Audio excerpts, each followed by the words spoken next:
Olá, sejam todos bem-vindos ao estudo minucioso do Evangelho à luz da doutrina espírita, do Grupo Espírita Irmão Áureo. Falaremos hoje do versículo 22, capítulo 12 de Mateus. Então lhe trouxeram um endemoniado cego e mudo, e ele o curou, de modo que o mudo passou a falar e ver. Destacaremos como palavras que vamos fazer a análise: trouxeram, mudo, falar, cego e ver. Relembrando um pouquinho a perícope passada, os discípulos em uma plantação, em um sábado, colhendo espigas para comer e sendo censurados pelos fariseus, que os acusam de desrespeitar a lei por fazerem isso em um sábado.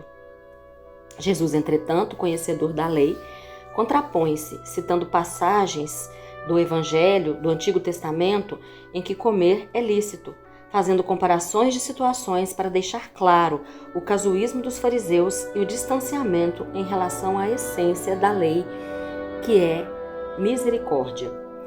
A cura do homem da mão mirrada, que acontece na sinagoga em um sábado, o que causa mais uma polêmica. Vimos que o gesto de curar o homem da mão mirrada leva às passagens que estamos estudando e encerramos na semana passada, onde Jesus se dirige aos discípulos e a uma multidão recém-convertida e começa a definir o seu compromisso com a humanidade através de trechos do livro de Isaías que foram estudados um a um. Era o cântico do servo do Senhor. Encerramos com a fala de Isaías, segundo a qual o Messias seria esperado pelas nações, focando o estudo na palavra esperança. Hoje, nessa nova perícope, iniciaremos o estudo da cura de um endemoniado cego e mudo. Então nós precisamos compreender que o livro de Mateus tem por característica que todas as passagens de cura são muito curtas e geralmente precedidas, margeadas por embates de Jesus com os adversários, os fariseus, os sacerdotes, os romanos, etc. Mas por que ou para que fariseus vociferando e Jesus curando? É que, na verdade, o cego, o paralítico, o homem da mão mirrada, o mudo que está sendo curado é o fariseu, ali representado em suas enfermidades espirituais. Então, aquele que odeia, amaldiçoa, quer e faz o mal, na verdade esse é o doente, o destinatário dos ensinos e dos cuidados do Mestre, a cura do mal físico contraposto a um mal espiritual.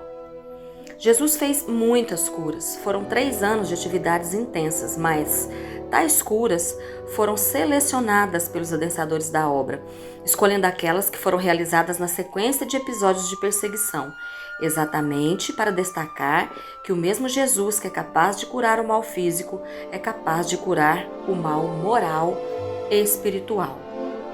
Mas será que o perseguidor capta imediatamente a mensagem transmitida por Jesus? Talvez não naquele momento, mas chega o momento de compreender que o cego, o paralítico, na verdade, é aquele que tem o coração e a consciência paralisados. Ao longo prazo, todos nós entenderemos. Todos aqueles que foram curados já desencarnaram, e as curas aconteceram então com um sentido mais profundo do que simplesmente a cura física, pois o Evangelho é um tratado, um compêndio de medicina do espírito, males de natureza psíquica.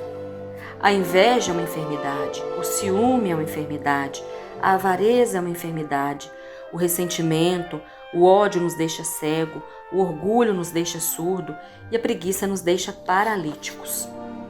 Portanto, quando estudarmos cura no Evangelho, devemos estar atentos. Religião existe para curar almas e não corpos.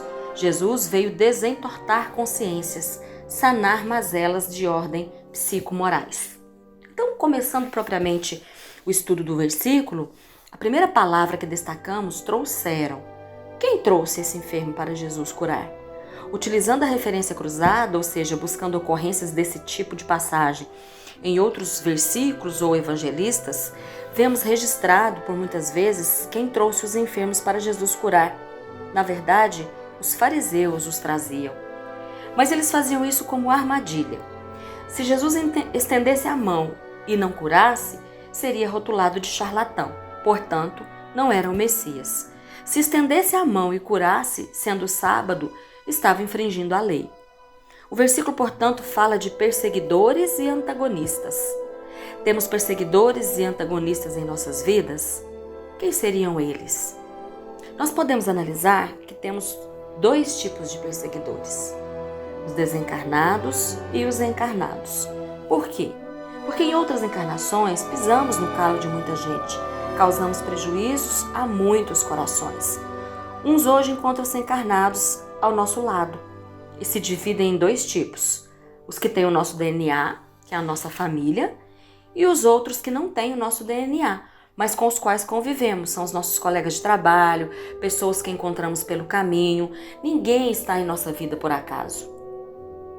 Dentro desse grupo, tanto de encarnados quanto de desencarnados, nós temos os que são nossos adversários pessoais e os que são adversários do trabalho do Evangelho ao qual estamos vinculados. São os adversários do Cristo, são os adversários do bem na terra. O perseguidor desencarnado é o obsessor. E nós sabemos que pelo fluxo das encarnações nos encontraremos para os ajustes necessários, seja em nosso lar, na forma de um parente, seja pelos caminhos onde andarmos e as pessoas que vão cruzando os nossos caminhos. Nas reuniões de desobsessão aparecem aqueles que simplesmente não querem a obra do Evangelho na terra. Esse é um outro tipo de perseguidor. Os fariseus que levavam os doentes para Jesus curar e os desencarnados que os acompanhavam eram adversários do Cristo e de seus amigos, aqueles que selam compromisso com a verdade e com o bem. Então não devemos desanimar diante dessa situação, suportar com paciência e prosseguir com coragem. No livro Segue-me, capítulo 3, lição intitulada Caminhos Cruzados, Emmanuel, comentando um versículo da segunda carta de Pedro, capítulo 3, versículo 3, sabendo primeiro isto, que nos últimos dias virão escarnecedores, andando segundo as suas próprias concupiscências.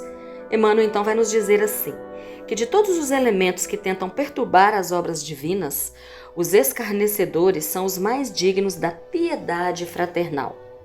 É que são enfermos, pouco suscetíveis de medicação, em vista de serem profundamente ignorantes ou profundamente perversos.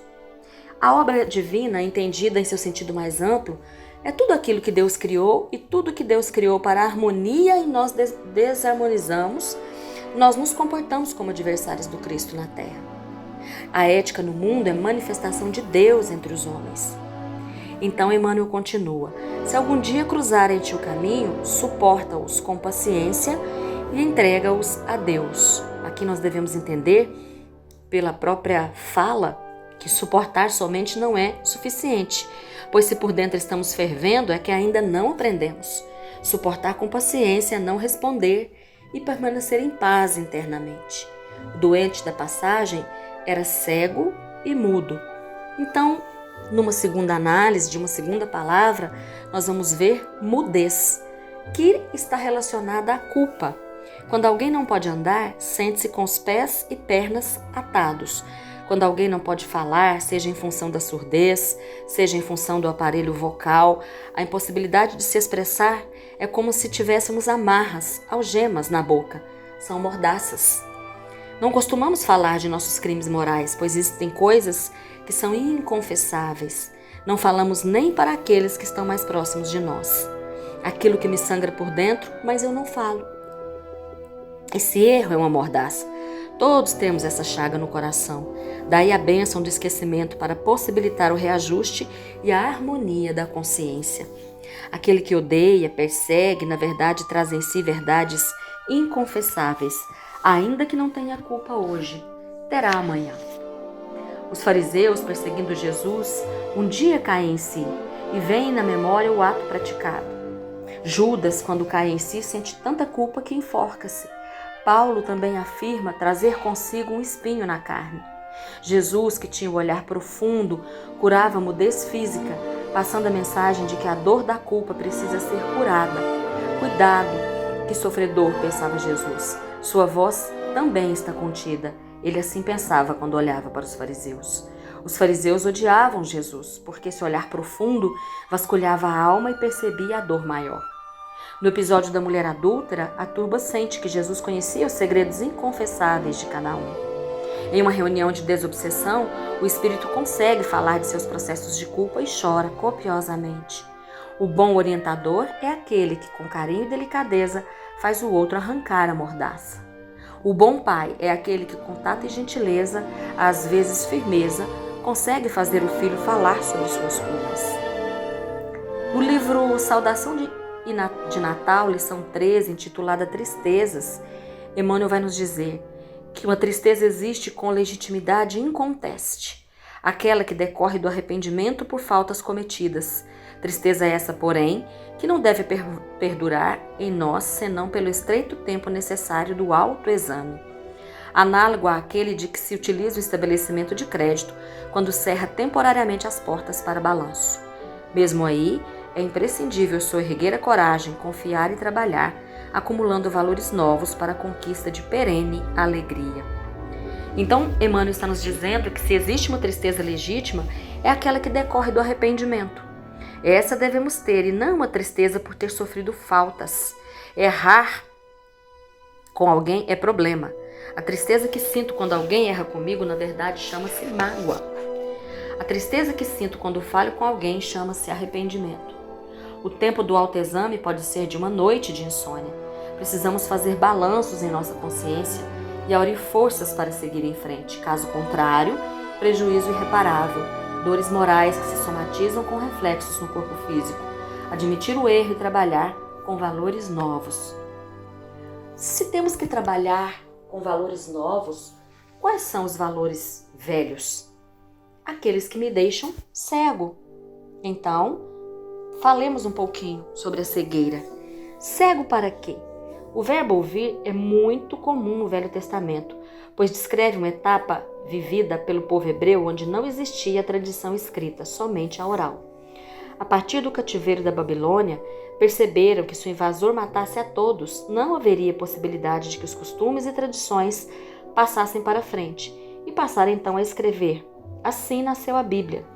Quando chega-se ao tempo de Jesus, na sinagoga, aos sábados, fazia-se a leitura dos textos sagrados.